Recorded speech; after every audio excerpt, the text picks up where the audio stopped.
let us take this one is asymptotic notations, है ना, growth function and asymptotic notations. कौन कौन notations होते हैं? ये नोटेशन है एक बिग ओ, है ना, big BIG, big O, and then big omega, and then there is a big theta, तो मेन 4 एसिम्प्टोटिक नोटेशन है। बिग ओ का मतलब होता है इस तरह से, बिग ओ। उसके बाद क्या है? बिग ओमेगा, ये बिग ओमेगा। और उसके बाद क्या है? थीटा, एच को ऐसे कर देते हैं तो बिग थीटा हो जाता है। तो ये जो बिग ओ, बिग ओमेगा और बिग थीटा एसिम्प्टोटिक नोटेशंस हैं, इसको क्यों पढ़ते हैं? इसको इसलिए पढ़ते हैं कि हमको जरूरत है अपर बाउंड का, या एटमोस्ट का। अपर बाउंड में जैसे मान लीजिए कोई संख्या है 10, है ना, 10 का अपर बाउंड क्या होगा? 11, 12, 13, 14 से लेकर के लाख, 10 लाख, करोड़ तक सब अपर बाउंड है। लेकिन हमको एटमोस्ट चाहिए, तो 10 का जस्ट जो अपर बाउंड होगा दैट इज 11। तो 11 की जरूरत है, अपर बाउंड एटमोस्ट। इसी तरह से लोअर बाउंड, जैसे 10 है, 10 का लोअर बाउंड क्या होगा? 9, 8, 6, 7, 1, 0 जो भी हो सकता, लेकिन हमें चाहिए एटलीस्ट। तो 10 का लोअर बाउंड होगा 9, ठीक है, 10 का लोअर बाउंड होगा 9। और 10 का रेंज क्या होगा? रेंज का मतलब हो गया tight bound. Tight bound means अपर भी हो और लोअर भी हो, ठीक है, अपर भी हो और लोअर भी हो। तो जो एग्जाम्पल लिए हैं, मान लीजिए द नंबर इज 10, तो 10 is less than 11, 10 is less than 11, but this 10 is greater than 9, 10 is greater than 9, and range, if it is 10, so 10 is less than 11 and greater than 9, तो ये रेंज हो गया, ठीक है। तो 3 जो नोटेशंस हो गए। बिग ओ का मतलब अपर बाउंड। अब देखिए, अपर बाउंड को हम कहते हैं वर्स्ट केस, अपर बाउंड को कहते हैं वर्स्ट केस। वर्स्ट क्यों कहते हैं इसके बारे में हम थोड़ा आपको बताएंगे। लोअर बाउंड को कहते हैं बेस्ट केस, लोअर बाउंड को क्या कहते हैं? Best case. और रेंज को कहते हैं, जो टाइट बाउंड होता है उसको कहते हैं एवरेज या एग्जैक्ट, है ना, एवरेज और एग्जैक्ट। अब ये किस संदर्भ में हो सकता है? संदर्भ में देखिए, एक ग्राफ आपके सामने है। इस ग्राफ में this is your X axis and here it is Y axis. ये एक्स एक्सिस और वाई एक्सिस। एक्स एक्सिस में इनपुट डेटा है, एक्स एक्सिस में इनपुट डेटा है, और वाई एक्सिस में टाइम है, वाई एक्सिस में टाइम है। टाइम किसका? Time of processing, time of processing. अब एक एग्जाम्पल से इस चीज को हम क्लियर करना चाहते हैं। मान लीजिए आपके पास कोई डेटा है। डेटा का मतलब क्या होगा? वॉइस, टेक्स्ट, इमेज, वीडियो, ये सब डेटा है। इसमें मल्टीमीडिया में। अब कोई वीडियो है, तो उस वीडियो को डाउनलोड कर रहे हैं तो कुछ टाइम लगेगा, that is the processing time, ठीक है। यदि इमेज है तो इमेज को डाउनलोड कर रहे हैं तो कुछ टाइम लगेगा।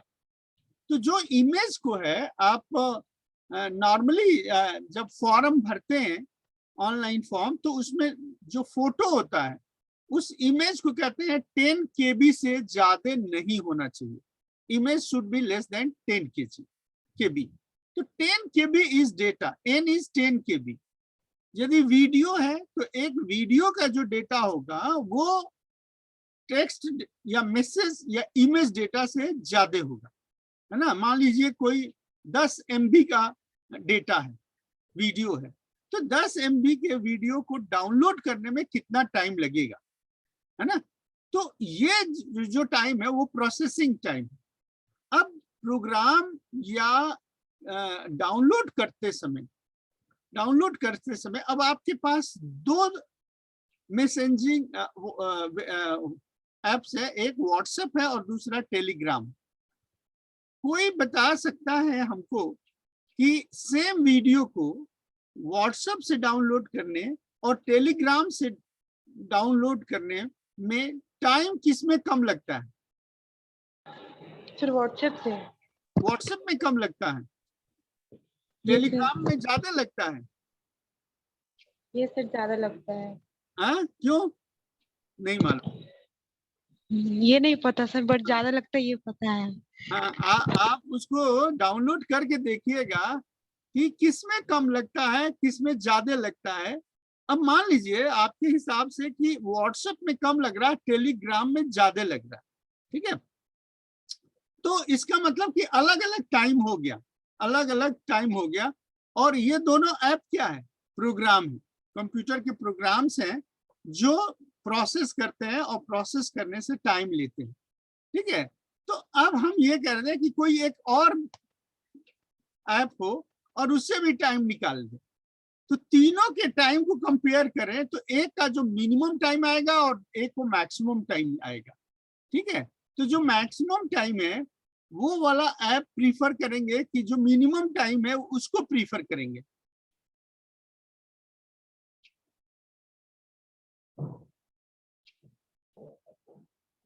सर मिनिमम टाइम वाला। मिनिमम प्रीफर करेंगे तो that is the best case. Minimum time prefer करेंगे, दैट इज बेस्ट केस। तो अब ठीक है, बेस्ट तो तभी मिलेगा ना जब वर्स्ट पता हो, जब बेस्ट तभी मिलेगा जब वर्स्ट पता हो। तो ये करते हैं कि हमारे पास कोई फंक्शन है f, ठीक है? f is a function of n, f is a function of n। अब n क्या है? डेटा साइज, ठीक है? n is data size. तो जो भी डेटा साइज है उसको डाउनलोड करने में जो भी प्रक्रिया फंक्शन होता है दैट इज fn। अब fn को वर्स्ट केस में कह सकते हैं कि big O, fn is equal to big O into gn, big O of gn। इसको रीड करते हैं, कैसे रीड करते हैं? ये जो हमने लिखा है अभी, ग्राफ जो बनाए हैं, उस ग्राफ को रीड कैसे करते हैं? इस ग्राफ को रीड करते हैं fn is equal to big O of gn। देखिए हमने रीड करने के लिए भी बनाया है कि fn, f of n, n क्या है? डेटा, n डेटा का function f of n is big O, O means OH is big O of f of n, n क्या है? डेटा। तो जो डेटा है उसी डेटा को दो फंक्शन से g और f दोनों फंक्शन से हम निकालें। तो मान लीजिए कि fn जो फंक्शन है वो व्हाट्सएप का है और gn फंक्शन टेलीग्राफ का है। तो टेलीग्राफ और ये व्हाट्सएप में जो टाइम लग रहा है उसका ये ग्राफ है, अलग अलग डेटा के लिए। डेटा का मान एक पर्टिकुलर वैल्यू है n0, n0 से पहले माने स्मॉल डेटा साइज में, n0 से पहले का मतलब स्मॉल डेटा साइज में fn जो ग्राफ था, दिस इज fn ग्राफ, है ना? ये fn ग्राफ का वैल्यू कभी ज्यादा हो रहा है, कभी कम हो रहा है, कभी ज्यादा हो रहा है, कभी कम हो रहा है। किसके तुलना में? c इंटू gn के। देखिए यहाँ पर इसके लिए fn ज्यादा है और gn कम है, यहाँ पर fn कम है, gn ज्यादा है, फिर यहाँ पर fn ज्यादा है, फिर उसके बाद n0 के बाद, n0 से आगे, when n is greater than n0 और इक्वल, तो उसमें c इंटू gn हमेशा ज्यादा रह रहा है f ऑफ n से, f ऑफ n से ज्यादा रह रहा है, ठीक है? तो अब इसको हम कैसे डिफाइन करेंगे? इसको डिफाइन करने के लिए ये कहते हैं कि the function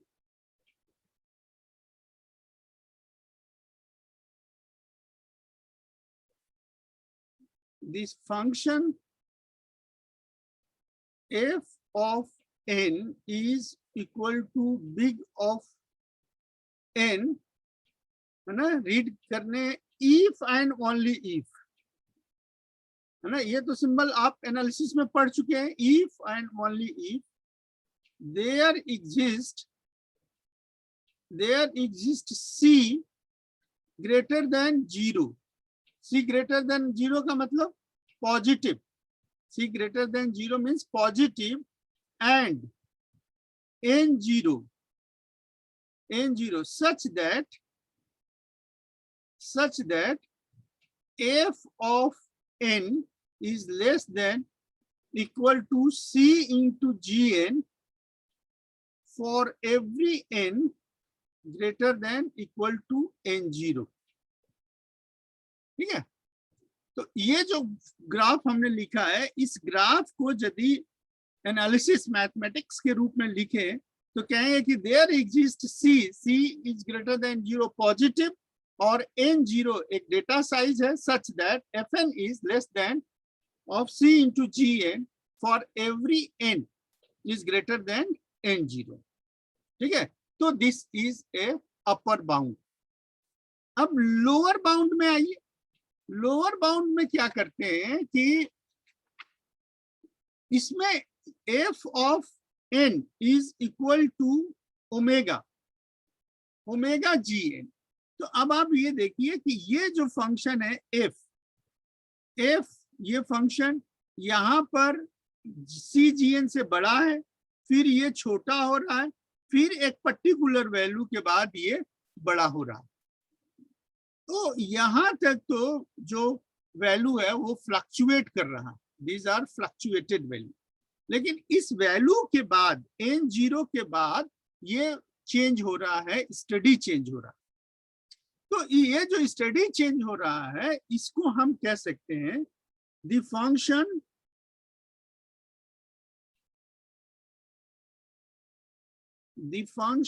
f of n is equal to, this is gn if and only if there exists c positive and n0 such that f of n is greater than equal to c into gn for every n greater than n0, for every n greater than n0. तो इसको क्या कहेंगे? Then it is said fn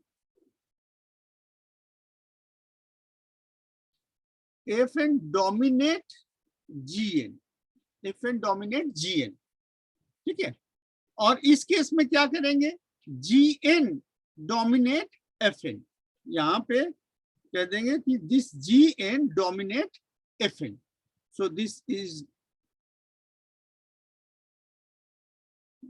dominate and this is ये dominate यहाँ पे कर रहा है. ठीक है, तो इसको हम कहते हैं lower bound. This is known as lower bound. और तीसरा जो नोटेशन है that is theta, big theta, range, tight bound, है ना. तो इसके देखिए कि इस n0 के पहले तीन फंक्शन है fn, c1gn और c2gn. तो ये जो वैल्यू है n0 के पहले वैल्यू ये फ्लक्चुएट कर रहा है ना. This is the data input और ये टाइम का हो गया. Here it is also time y axis पर, this is the y axis and here it is the x axis, है ना. Here it is again this is x axis और ये हो गया, this is the y. So it is time, this is time and here it is data. This is input data. तो ये कह रहे हैं कि जो fn फंक्शन है वो fn फंक्शन किसी से बड़ा होगा और किसी से छोटा होगा, है ना. तो इसको इसको जब लिखते हैं तो कहते हैं the function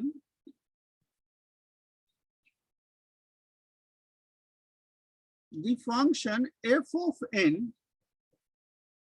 is, this is big theta gn, big theta gn, if and only if there exist two constants, c1 greater than 0 and c2 greater than 0, positive, है ना, and n0 such that, क्या such that है, this fn is less than c2 into gn,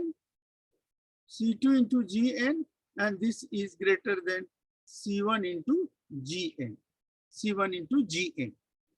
So this gn is both upper bound and lower bound.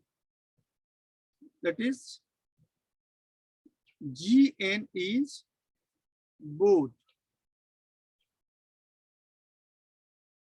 upper and lower bound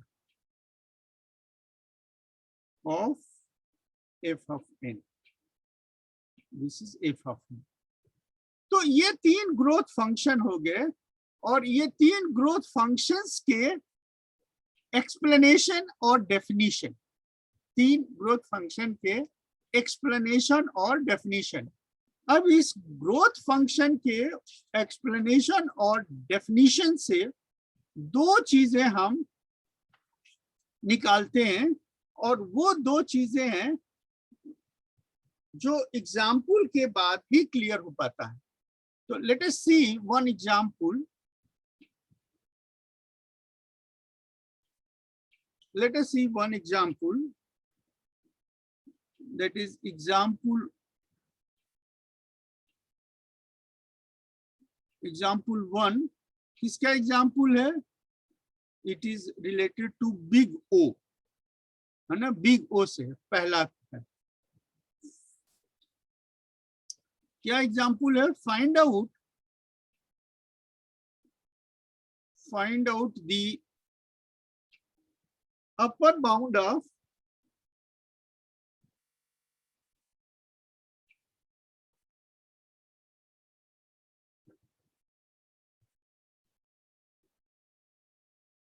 upper bound of function fn.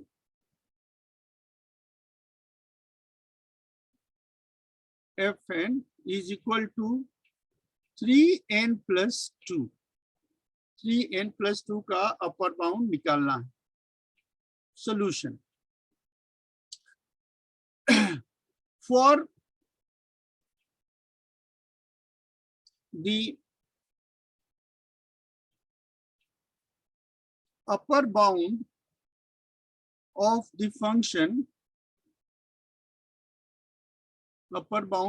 Function, fn, we have, क्या we have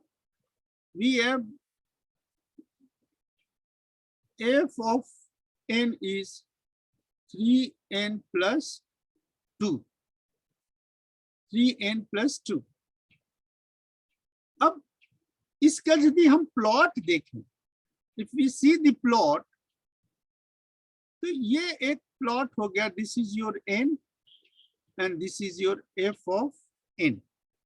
तो f of n का plot, तो हम यदि इसको compare करें y is equal to mx plus c, तो c is positive intercept in y axis, तो इसको यदि हम कंपेयर कर दें तो this value is 2, so this value is 2, और इसके बाद दिस इज 3 into n, तो 3 into n का मतलब हो गया कि इस तरह से ये लाइन, दिस इज लाइन, तो ये जो वैल्यू हो गया that is theta, theta is tan inverse 3, theta is tan inverse 3, मतलब m का मान क्या है? m is 3, theta tan inverse 3, theta tan inverse 3 is about 71 degree, ठीक है। ये एक आपका इस फंक्शन का ग्राफ हो गया। The graph of this function is here. अब आप देखिए, हमको इसका अपर बाउंड खोजना है। We have to find out upper bound. तो अपर बाउंड के लिए the function for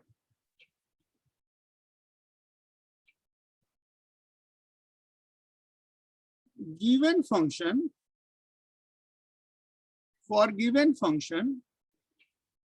fn, given function fn, यदि n इज इक्वल टू 2 रख दीजिए तो क्या हो जाएगा, 3 into 2 plus 2, that is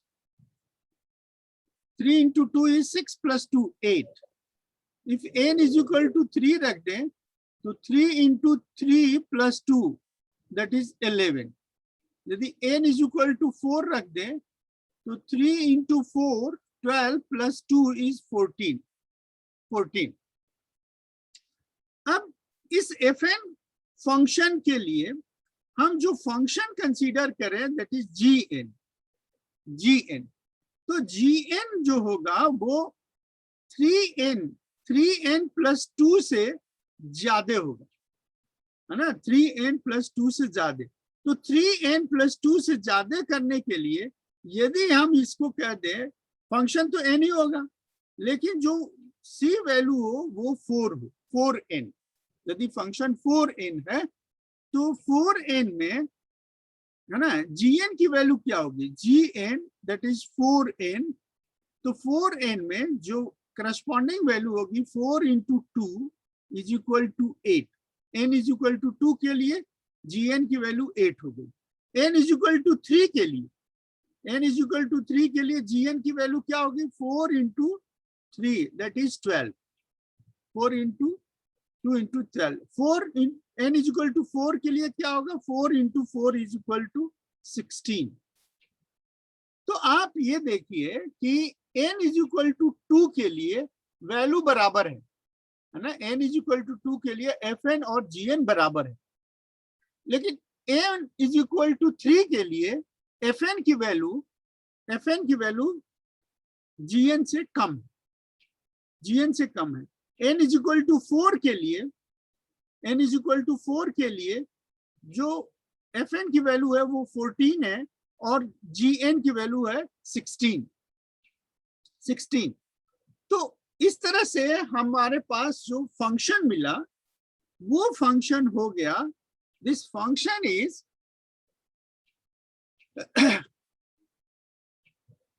this function is 3n plus 2 is less than 3n plus n, which is equal to 4n, तो इस function को हम लिखेंगे कि फॉर n, द फंक्शन क्या हो गया, this ff(n) is big O of gn if and only if, है ना, if and only if there exists c क्या हो, c is 4, c is greater than 0 positive, और c का मान क्या हो रहा है यहाँ पे 4। For n is greater than n0, n0 की वैल्यू क्या हो जा रही है 2, क्योंकि n इज इक्वल टू 2 के बाद भी ये वैल्यू इस तरह से आगे बढ़ रहा है ना। तो अब जो फंक्शन हो गया वो function f of n is equal to 4 into n, where c is equal to 4 and n is equal to n0 is equal to 2, n0 is equal to 2। अब यदि आप ये देखिए कि हम fn के साथ gn को भी प्लॉट कर दें, y एक्सिस में gn को भी प्लॉट कर दें, तो gn में इस इक्वेशन से कंपेयर करें, ये fn को हमें प्लॉट करना है, तो ये क्या हो, y is equal to m dash x के रूप में हो रहा, तो m डैश का मान कितना हो जाएगा? m dash is tan inverse कितना हो जाएगा? 4. This is your 4 theta. m dash is 4. m dash का मान क्या है? 4n हो रहा है, और theta dash is tan inverse 4 and that is 76 approximately 76 degree. 76 degree. तो ये 73 डिग्री है और ये 76 डिग्री का एक और प्लॉट बनाना है, तो हम इसको बना सकते हैं. दिस इज योर n और ये हो गया टाइम का फंक्शन. टाइम के फंक्शन में this is your f of n, this is f of n, और ये आपका हो जाएगा दिस इज gn, cgn. ठीक है, और ये वैल्यू जो कट के मिल गई दैट इज n0, और n0 का मान क्या है? 2. n0 का मान हो गया 2. 2 से ज्यादा पर, है ना, दिस इज वैल्यू 2. 2 से ज्यादा पर c into gn, c into gn is upper bound of fn, है ना, दैट इज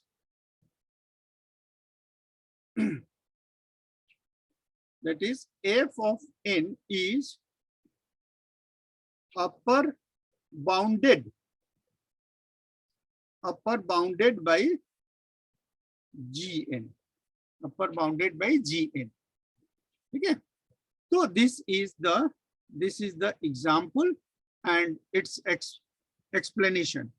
तो explanation में आप यहाँ पर देखिए ये एंगल दिस थीटा डैश कितना होगा? अप्रोक्सीमेटली 76 डिग्री, और ये एंगल जो थीटा है, theta is 71 degree.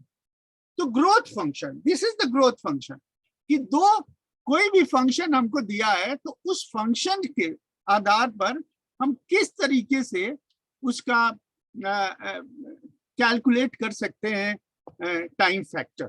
So this one is the one example or one theorem. अब